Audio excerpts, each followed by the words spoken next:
शुरू, बारात चली, नाच गाना शुरू। तो जिस महफिल की शुरुआत इन गंदी चीजों से हो रही हो, क्या उससे उम्मीद की जा सकती है कि नस्लें पाकीज़ा हो, औलाद पाकीज़ा हो?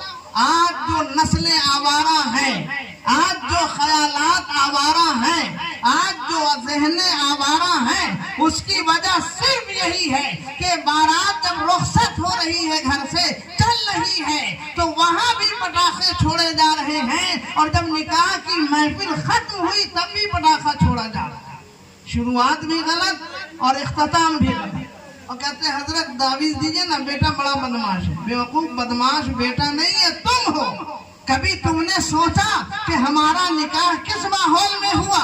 हम ये सोचते हैं कि हमारा हक औलाद पर है। गलत। औलाद का हक बाप पर पहले।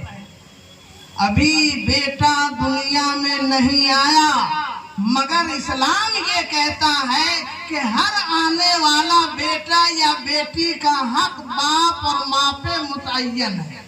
अब आप हैरत में होंगे कि अभी बच्चा आया नहीं, पैदाइश हुई नहीं, उसके हुकूक कैसे मुतय्यन हो गए?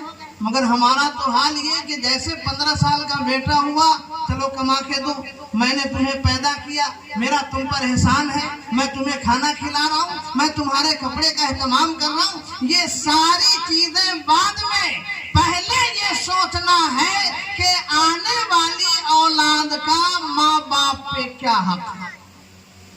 तो आका फरमाते हैं कि जो निकाह करने जा रहा है वो उस घर की तलाश करे जिस घर में लड़की हो मगर कुरान की तिलावत कर रही, लड़की हो पेशानी में सजदों के नूर फूट रहे, लड़की हो दिल में मोहब्बत रसूल के उजाले जगमगा रहे हैं, आने वाली तुम्हारी बीवी हो और उसका सीना रसूलुल्लाह के इश्क का मदीना हो। तो अगर ऐसी बहू तुम्हारे घर आ रही है, ऐसी दुल्हन तुम्हारे घर आ रही है, तो डोली पीछे होगी, अल्लाह की बरकतें पहले तुम्हारे घर का तवाफ करेंगी। मगर ऐसा नहीं है। हर लड़का वाला बिल्डिंग तलाश करता है कि नहीं लड़की वाले के पास? और अगर बिल्डिंग सलामत है तो 4 चक्के की गाड़ी भी होनी चाहिए। इस कदर फजूलियत। अव्वलन तो इस्लाम में इसी की इजाजत नहीं है कि आप बारात लेकर जाएं। कहाँ लिखा है? कुरान के किस सफ़े में लिखा है कि आप बारात लेकर जाएंगे? बुखारी से लेके मुस्लिम और मुस्लिम से लेके तिरमिजी और तिरमिजी से लेके मिशकात शरीफ तक किताबे हदीस का कोई सफा बता दे कि नबी ने कहा हो कि तुम बारात लेकर जाओ।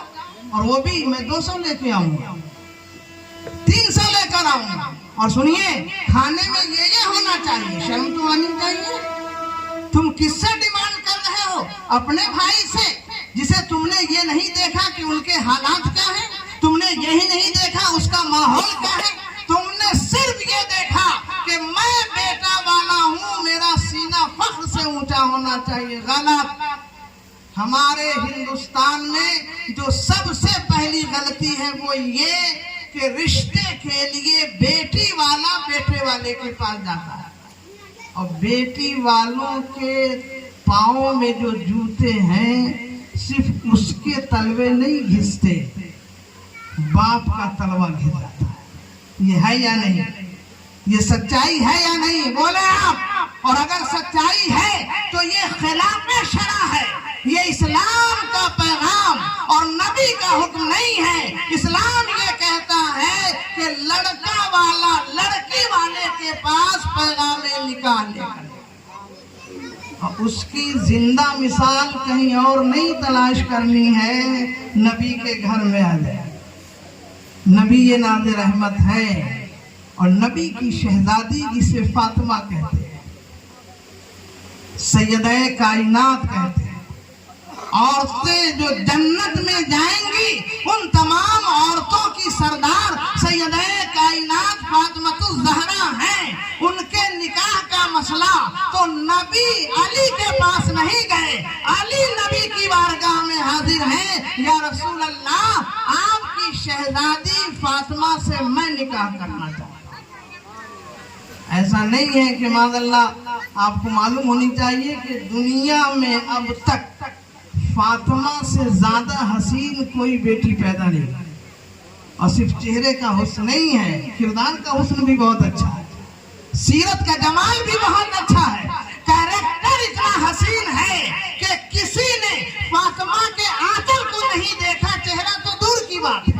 कभी आंचल जो सर पे रखा सैयदे कायनात ने, दुनिया की किसी निगाह ने फातिमा के आंचल को नहीं देखा। हत्ता के जब आपकी मौत का वक्त आया तो फातिमा कहती है, प्यारे सरताज अली, मैं गुस्ल कर चुकी हूँ, नहाने की जरूरत नहीं है, चंद लम्हों में मेरी मौत आएगी, आप जनाजा पढ़ाएंगे, लेकिन शर्त ये है कि मेरी जनाजा रात में पढ़ाए और रात में मुझे दफन करें। मौलाए कायनात ने कहा क्यों? कहा इसलिए कि मेरे जनाजे पर किसी गैर मर्द की नजर नहीं। जरा तसव्वुर तो करें, जनाजा आपने देखा है ना कि वो नीचे खाट होती है, उस पे सुलाते हैं, फिर ऊपर से चादर लपेट दी जाती है, काली चादर हो या हरी चादर हो, जो भी, जनाजे के ऊपर खाट के लपेट कर फिर हम अपने जनाजे को कब्र तक लेके जाते हैं। मगर सैयदे कायनात फातिमा ज़हरा का तकवा बोल रहा है, किरदार के उजाले बोल रहे हैं, सीरत का जमाल बोल रहा है, एहसान